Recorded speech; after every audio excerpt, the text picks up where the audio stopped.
Story in a fairy tale, but she wasn't like the other women at the well. Her life was full of pain, hurt, rejection, and loneliness. She didn't want to show, but Jesus saw the desert in her soul. Drink from this water, and you'll never thirst again. Drink from this water, and you'll never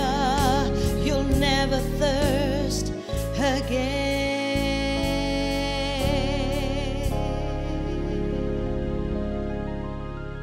Shalom, apa kabar Bapak Ibu Saudara-saudari? Kita bertemu kembali di dalam program Old Testament Made Easy. Dan kali ini kita akan membahas tentang satu kata yang luar biasa di dalam Perjanjian Lama. Kita akan banyak belajar mengenai satu kata ini. Tapi sebelumnya kita akan berdoa terlebih dahulu. Terima kasih ya Tuhan, kami mengucap syukur. Kiranya saat ini Engkau bekerja di dalam hati kami, menyingkapkan kebenaran-kebenaran bagi kami, supaya kami memahami-Mu dan kami melakukan firman-Mu di dalam kehidupan kami. Terima kasih ya Tuhan, di dalam nama Tuhan kami Yesus Kristus, kami berdoa, Roh Kudus terangi kami. Haleluya, amin. Bapak Ibu Saudara-saudari, kali ini kita akan membahas satu kata kerja di dalam Perjanjian Lama, yaitu kata avad, yang artinya adalah to serve, melayani, ya, to work, untuk bekerja, ya. Tetapi juga di satu sisi yang lain, kata avad itu juga berarti to worship. So, avad adalah work and worship.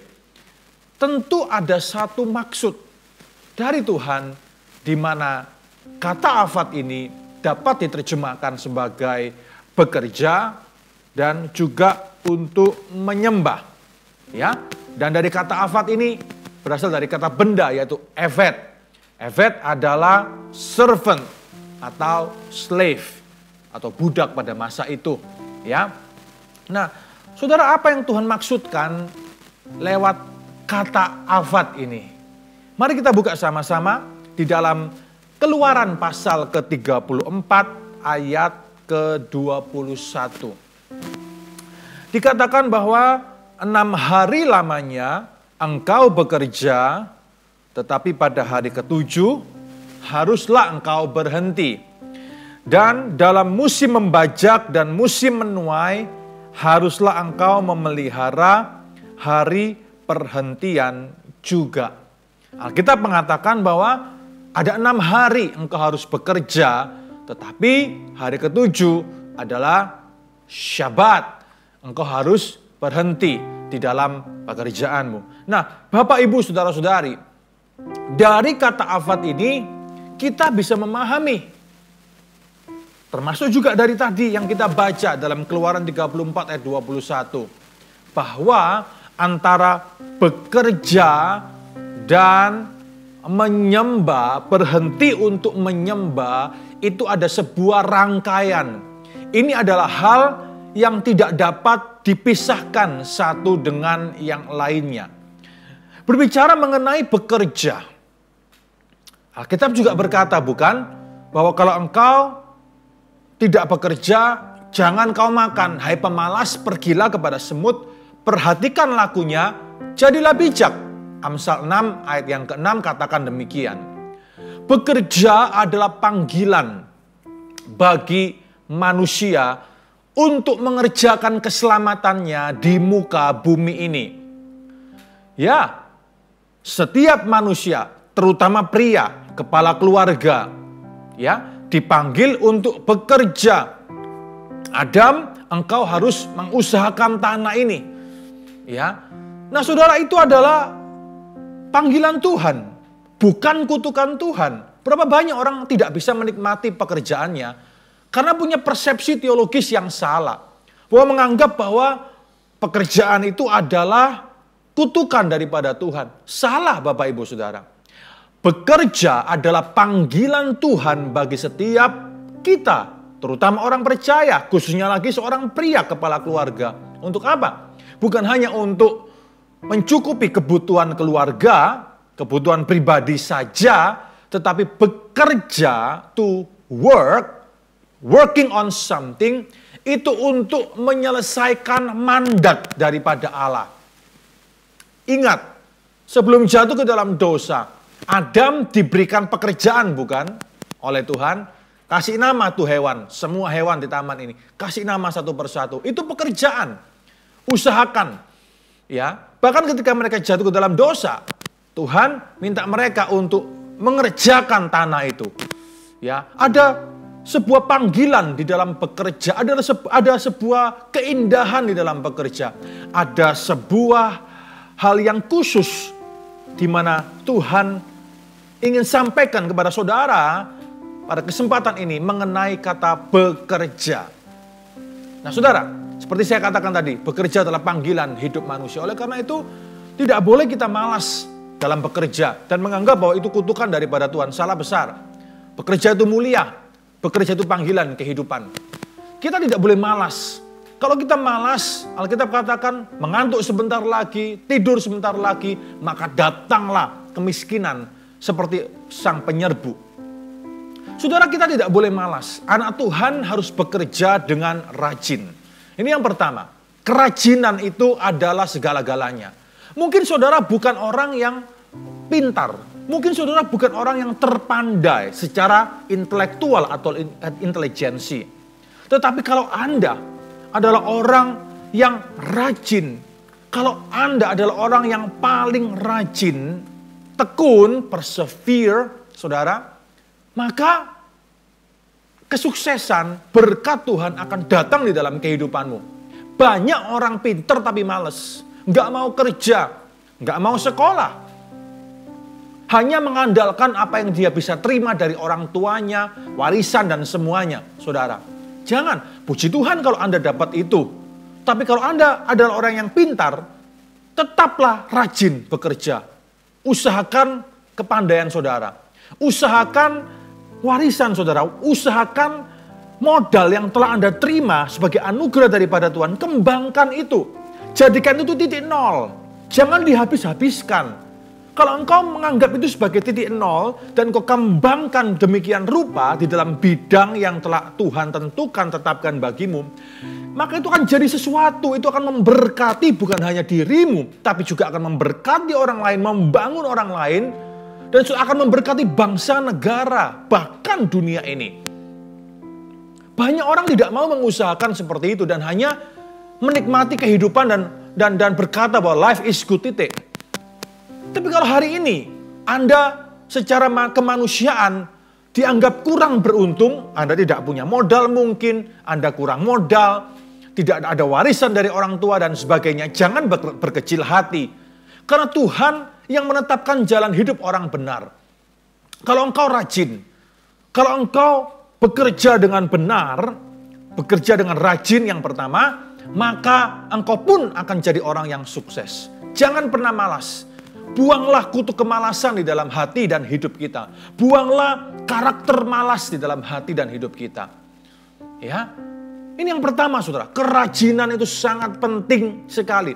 Perhatikan Alkitab. Semua orang yang dipakai tokoh-tokoh Alkitab adalah tokoh-tokoh yang rajin.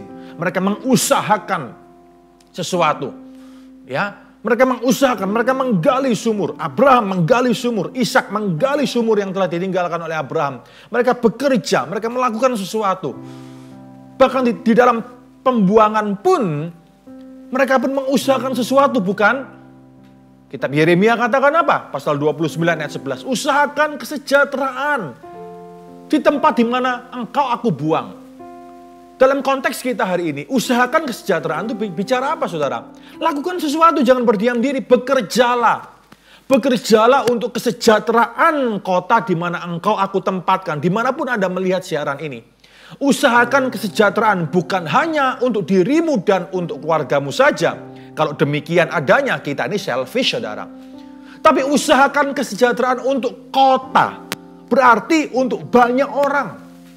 Termasuk bagi mereka yang kurang beruntung, yang kurang mampu. Kita harus mengerjakan sesuatu. Kita harus mulai kembali kepada apa yang Alkitab katakan sebenarnya tentang makna bekerja. Yaitu untuk mengangkat derajat hidup banyak orang lainnya. Bukan hanya untuk mengangkat derajat hidupmu dan keluargamu saja. That's so selfish. Kalau hanya itu saja. Tapi untuk mengangkat derajat semua orang. Termasuk kota dan bangsa di mana Tuhan telah menetapkan kita hari ini. Bekerja dengan rajin, jangan malas. Bekerja dengan begitu tekun, saudara. Karena Allah memberkati, Tuhan memberkati orang-orang yang rajin. Tuhan memberkati orang-orang yang rajin.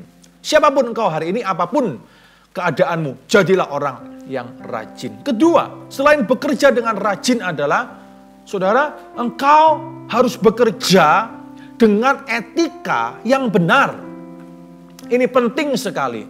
Banyak orang bekerja rajin, kelihatannya sregep kata bahasa Jawa, ya, rajin, tetapi caranya nggak benar.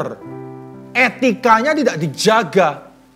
Etos kerjanya kelihatannya oke, tapi etikanya itu salah. Bekerja selain rajin, etos kerjanya benar, etikanya pun harus benar. Jangan pakai cara-cara gelap di dalam bekerja. Jangan pakai cara-cara yang mendukakan hati Tuhan ketika engkau bekerja. Apapun pekerjaan saudara hari ini. Entah engkau adalah seorang profesional, ataupun engkau adalah seorang businessman, ataupun engkau adalah seorang, katakan saja semua profesi. Ya, pilot, dokter, saudara adalah farmer, petani, apapun juga, saudara. Ya, bahkan hari ini kalau saya boleh bilang adalah, kalau engkau adalah seorang hamba Tuhan, para pendeta, tentu itu panggilan dalam konteks ini pekerjaan. Ya. Lakukan semuanya dengan etika yang benar, jangan pakai cara-cara gelap. Ingatlah ini, bahwa kata avad, work and worship itu menjadi satu. Bahwa pekerjaan kita itu adalah sebetulnya cara penyembahan kita kepada Tuhan. Penyembahan kita kepada Tuhan. Kalau engkau bekerja dengan cara yang gelap, maka sebetulnya siapa yang kau sembah hari ini? Kalau engkau mengaku anak Tuhan, kerjakan semuanya dengan cara Tuhan. Tuhan akan kasih hikmat dalam segala sesuatu. Memang kita hidup dalam dunia yang sudah jatuh ke dalam dosa. Tidak ada yang ideal dalam dunia ini. Kadang putih jadi hitam, hitam jadi putih. Kadang kita ada dan selalu ada dalam dunia yang serba abu-abu ini, saudara. Lalu bagaimana dong? Aku harus bekerja dengan etika yang benar. Kalau faktanya pun toh aku ada dalam dunia abu-abu. Tuhan akan kasih kita, kalau hati kita melekat kepada Tuhan, Tuhan akan kasih saudara hikmat. Hikmat Allah itu akan menuntunmu. Hikmat sumbernya dari mana?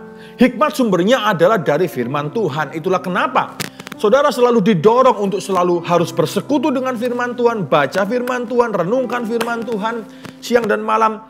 Terus menerus supaya apa? Supaya hikmat yang daripadamu itu bukan dari hikmat dunia, bukan dari hikmat orang-orang yang tidak percaya kepada Kristus, tetapi hikmat daripada Alkitab sendiri. Ketika engkau ada dalam dunia abu-abu dan hikmat Allah itu akan menuntunmu. Firman Tuhan akan menuntunmu. Keputusan mana yang harus engkau ambil? Jalan apa yang harus engkau tempuh? Hikmat firman itu akan menuntunmu. Setiap orang akan berbeda tuntunannya. Karena hati nurani setiap orang pun berbeda. Pengenalannya akan firman Tuhan berbeda. Pengetahuannya akan firman Tuhan itu berbeda pula. Kedalaman setiap orang itu berbeda-beda. Maka dari itu yang penting adalah kita harus terus membaca firman, merenungkan firman, mempunyai persekutuan yang intim dengan firman Tuhan dari waktu ke waktu. Supaya hikmat Allah menuntunmu di dalam bekerja. Terutama ketika engkau ada dalam situasi abu-abu. Dan ketika engkau harus mengurus sesuatu, menyelesaikan sesuatu. Di mana sesuatu ini sangat tricky, abu-abu. Dan sedikit salah ambil keputusan, itu akan berdampak kepada dirimu. Dan bahkan mungkin kepada banyak orang. Saudara, Kita ada dalam dunia yang tidak sempurna, yang sudah jatuh ke dalam dosa. Itulah realita kehidupan, bukan?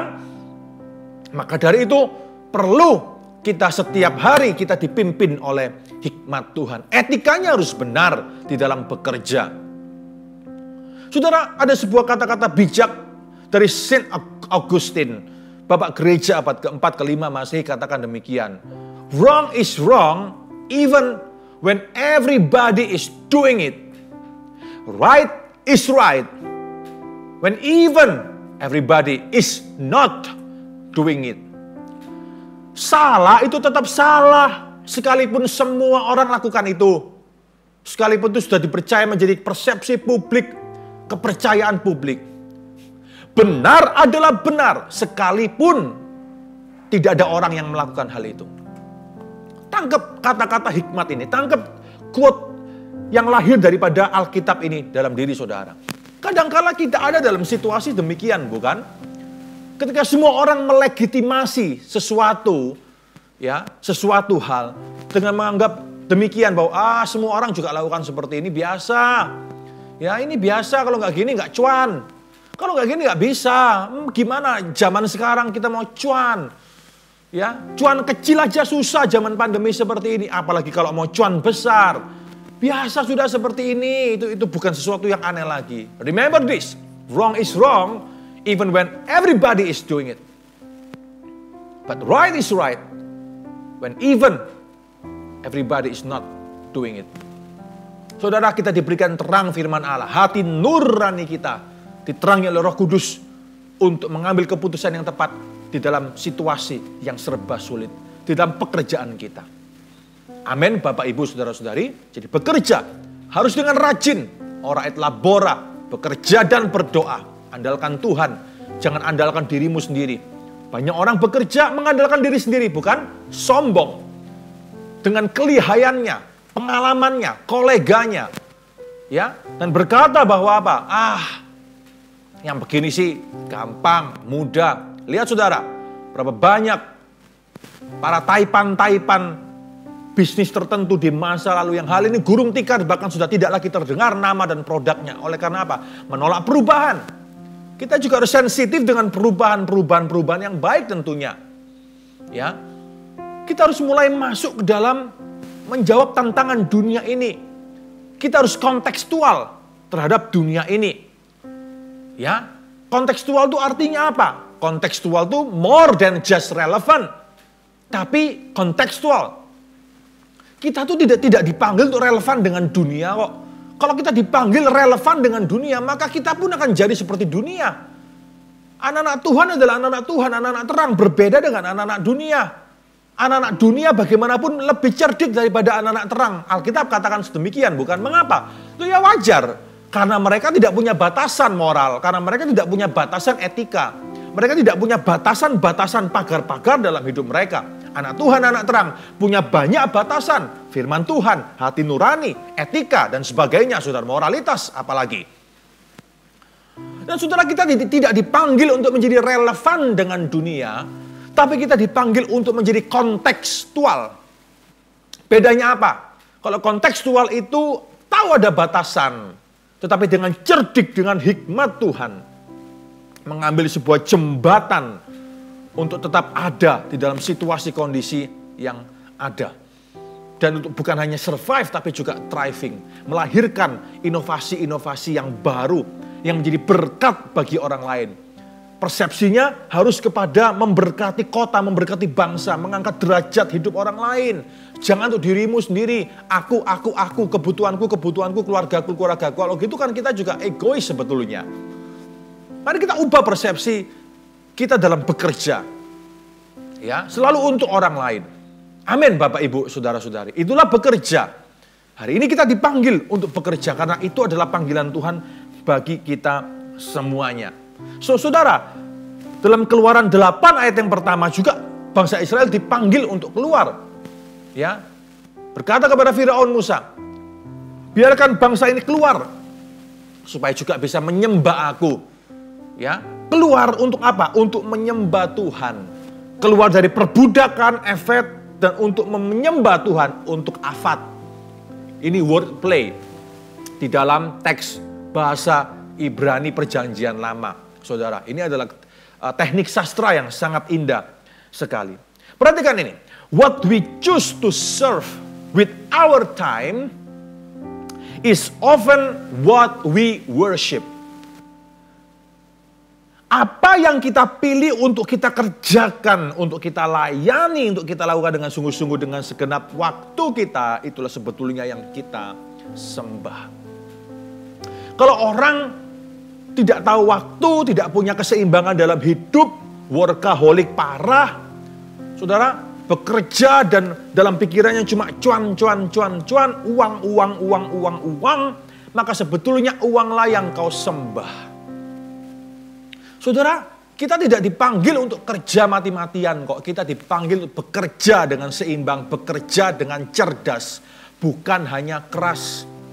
Bekerja keras belum tentu cerdas. Tapi kalau kita bekerja dengan cerdas, kita akan jadi orang yang seimbang dalam hidup ini. Kapan waktu bekerja, kapan waktu istirahat. Lihat Alkitab tadi, 6 hari kau bekerja, 1 hari syabat. Syabat shalom, istirahat. Kapan waktu untuk keluarga, kapan waktu untuk ini dan itu, semuanya, olahraga dan sebagainya, itu semua bisa diatur manajemen time management.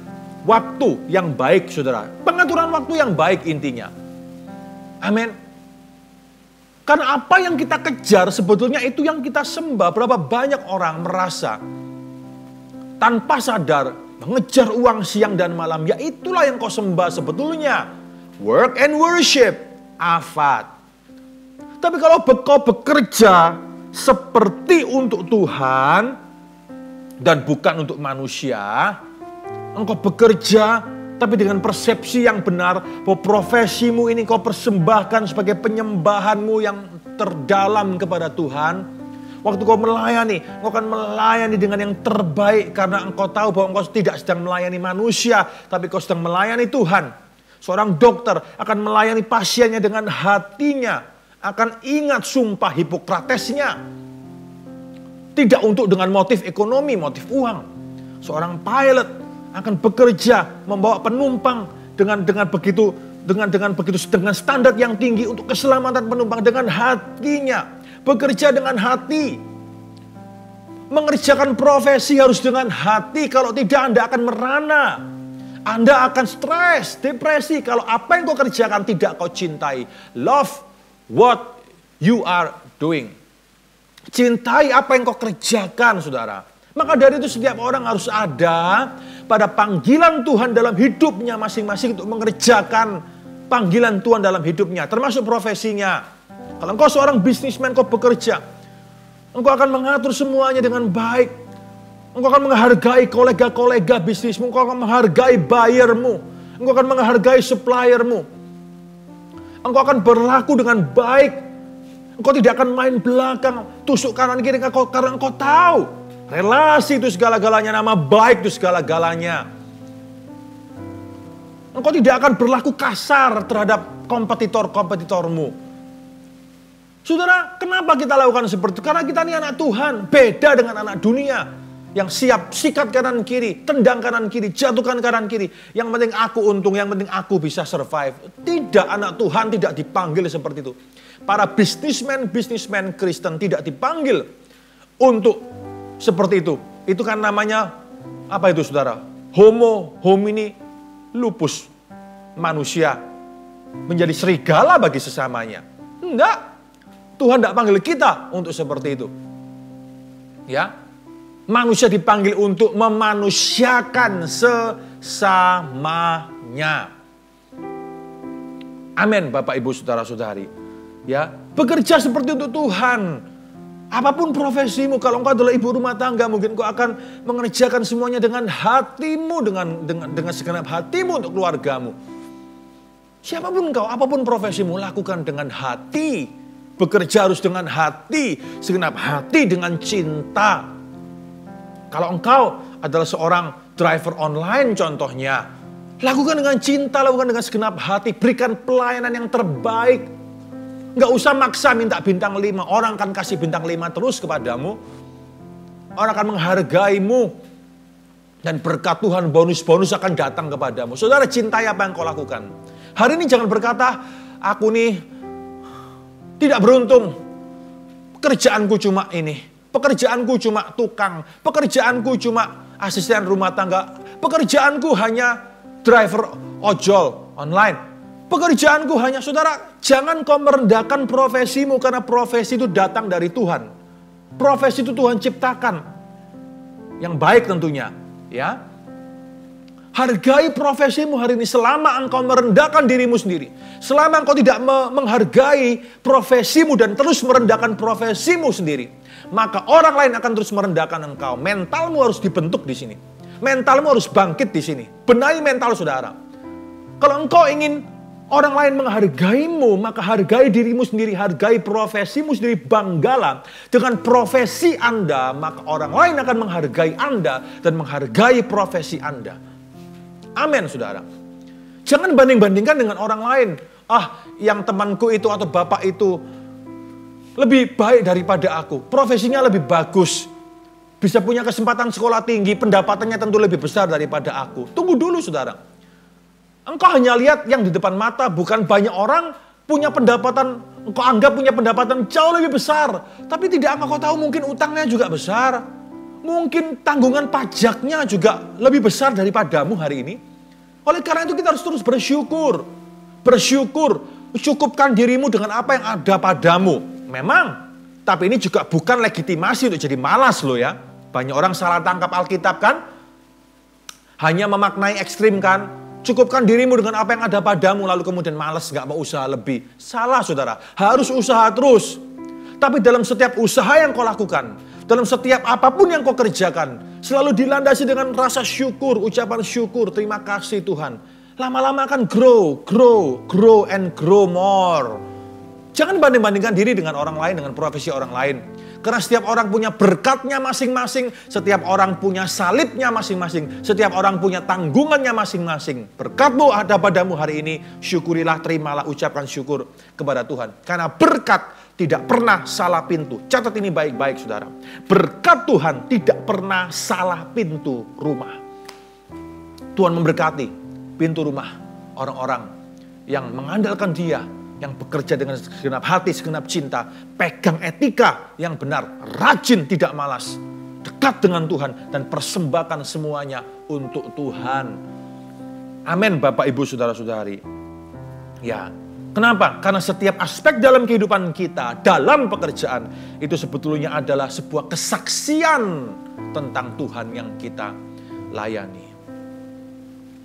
Bertahun yang lalu, ketika saya baca iklan di koran, perusahaan kalau mau cari karyawan, selalu yang ditulis pertama, syarat pertama itu Kristen. Itu dulu. Sekitar 20-30 tahun yang lalu. Saya masih ingat itu saudara. Tapi kemudian sekitar mungkin 10-15 tahun yang lalu, ketika saya lihat lagi di koran atau di media yang lain, tidak ada lagi kata syarat pertama Kristen. Mengapa? Saya tanya kepada salah seorang pengusaha di gereja. Saya tanya, mengapa Pak? Iya, katanya. Justru katanya, ya, justru yang Kristen itu malah kacau etos kerjanya. Malah males. Ya, malah tidak ada kontribusi bagi perusahaan. Justru kenapa? Saya tanya bukan hanya kepada satu orang, kepada beberapa pengusaha saudara, dan semua rata-rata ngomong seperti itu. Kenapa ya, saya pikir anak Tuhan kok malah seperti itu? Kok malah tidak bisa kasih kontribusi, kok malah malas, ya, kok malah sering nggak masuk tanpa izin, saudara. Selalu ada kasus curi-curi ini, curi itu, manipulasi ini, manipulasi itu. Kenapa? Bapak, Ibu, Saudara-saudari, kita ini kesaksian loh bagi nama Tuhan, kemuliaan nama Tuhan. Jangan begitu. Kalau kita lakukan seperti itu berarti bukan hanya engkau yang punya nama jelek, Tuhan pun dipermalukan. Nama Tuhan itu juga dicoreng. Itu yang namanya Khilul Hashem. Mempermalukan nama Tuhan. Saudara, seyogyanya kita harus kidus Hashem. Mempermuliakan nama Tuhan senantiasa dalam pekerjaan kita. Anda belajar sesuatu hari ini? Amin. Kita mau lihat ya, Kolose sekarang. Kolose pasal 3 ayat ke-23. Tentang bekerja sebagai gema dari perjanjian lama yang barusan kita baca tadi. Kolose pasal 3 ayat ke-23, 24. Katakan seperti ini, apapun yang kamu perbuat, perbuatlah dengan segenap hatimu, seperti untuk Tuhan dan bukan untuk manusia. Kamu tahu bahwa dari Tuhanlah kamu akan menerima bagian yang ditentukan bagimu sebagai upah. Kristus adalah Tuhan dan kamu adalah hambanya. Tapi Pak, bagaimana kalau setelah aku lakukan semua yang benar, aku malah ditendang, aku malah difitnah, aku malah disingkirkan? Kok seperti itu? Bagaimana kalau itu terjadi? Bapak, Ibu, Saudara-saudari, ingat satu pepatah yang sering kita dengar. Yaitu apa saudara? Dalam bahasa Jawa, pepatah bahasa Jawa. Gusti boten sare. Tuhan itu tidak pernah merem. Tuhan itu melek. Tuhan itu terbuka matanya. Dia melihat segala sesuatu. Semua yang terjadi pada kita, semua yang kita lakukan sebetulnya adalah sebuah orkestrasi terbuka. Demonstrasi terbuka di mata Tuhan, saudara. Dan Tuhan tidak pernah merem. Tuhan akan kasih upah kepada semua orang, termasuk kita, bagi mereka yang layak untuk menerima upahnya. Tetaplah hidup benar, karena Tuhan yang akan mengangkat jalan hidup orang benar. Hari ini mungkin kau boleh disingkirkan, kau boleh difitnah, engkau boleh dijatuhkan, asal bukan karena dosa. Tapi kalau engkau betul-betul jalan dalam jalan Tuhan, memegang semua apa yang benar, mengangkat firman Tuhan dengan sungguh-sungguh, maka Tuhan akan mengangkatmu. Itu adalah jalan bounce back. Bounce back seperti bola basket. Itu adalah pantulan yang akan memantulkanmu lebih tinggi ke atas. Tuhan akan mengangkat kau kembali, bahkan lebih daripada posisimu hari ini, di mana ketika engkau dijatuhkan atau disingkirkan. Amin, saudara. Oleh karena itu jangan jual imanmu oleh karena pangkat dan jabatan. Dengarkan saya baik-baik. Jangan jual imanmu kepada Yesus Kristus hanya karena tawaran pangkat dan jabatan. Kalau engkau melakukannya, engkau akan sangat-sangat menyesal dalam hidupmu. Karena Tuhan sanggup untuk mengerjakan hal-hal yang lebih besar daripada mengangkatmu, lebih daripada sekedar pangkat dan jabatan. Kalau berkat secara fisikal itu tidak turun kepadamu atau belum turun kepadamu, saudara, saya pastikan akan turun kepada anak dan cucumu. Anak dan cucumu akan dipakai dan diberkati jauh lebih hebat, jauh lebih besar daripada nasib orang-orang yang telah menyingkirkanmu. Amin, saudara. Gak usah sakit hati, gak usah pahit hati.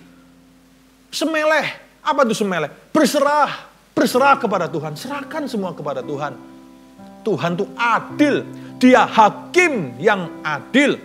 Baruch dayan haemet hatsilenu. Oh, engkau hakim yang adil, selamatkanlah kami. Allah itu hakim yang adil. Dia akan menentukan keputusannya. Oleh karena itu tetaplah hidup dalam prinsip kebenaran firman Tuhan. Amin, Bapak, Ibu, Saudara. Anda belajar sesuatu saat ini. Itulah makna kata avad, work and worship. Remember this. Apa yang kau kerjakan dengan tanganmu, kerjakan dengan sungguh-sungguh. Seperti untuk Tuhan. Bukan untuk manusia, kata Rasul Paulus. Kenapa, saudara? Karena itu adalah your avad. Itu adalah penyembahanmu kepada Tuhan. Amin, saudara. Jadi hari ini berubahlah. Lakukan semuanya dengan indah, dengan baik, dengan sungguh-sungguh, dengan hati, dengan segenap cinta. Sebagai wujud penyembahanmu kepada Tuhan. Mari kita berdoa bersama-sama. Bapak, dalam nama Yesus kau berdoa untuk umatmu, untuk anak-anakmu. Tuhan, hari ini biar kami lakukan semuanya dengan benar, dengan rajin, etos kerja yang benar, etika yang benar. Seperti untuk Tuhan, bukan untuk manusia. Kami kerjakan dengan segenap cinta dan hati kami. Apapun profesi kami hari ini ya Tuhan, semuanya bisa jadi berkat bukan cuma bagi kami dan keluarga kami, tapi juga untuk mengangkat derajat orang lain, memberkati orang lain, memberkati kota dan bangsa kami. Dan Tuhan, tangan-Mu sendiri akan mengangkat anak-anak-Mu tinggi. Lebih tinggi Tuhan lagi untuk hormat kemuliaan nama-Mu. Ya Tuhan, bangun persepsi yang benar. Biarkan kami betul-betul jadi hamba-Mu yang setia. Dimanapun kami bekerja, berkontribusi dalam masyarakat. Berkati Tuhan setiap profesi yang legal, yang benar ini yang datang daripadamu. Dalam nama Yesus, kalau ada yang bekerja dalam profesi yang ilegal, yang tidak benar, aku berdoa ya Tuhan, bertobatlah dalam nama Yesus. Panggil kembali orang-orang bertobat dan bekerja dengan benar. Karena jalur berkat Tuhan ada dalam profesi yang benar, yang ada dalam terang firman Tuhan. Terima kasih ya Bapa. Dalam nama Tuhan kami Yesus Kristus kami berdoa. Haleluya. Amin. Shalom Aleichem Beshem Hamashiach. Tuhan berkati kita semuanya dalam damai sejahtera Yesus Kristus Tuhan kita. God bless you. From this water, drink from this water, and you will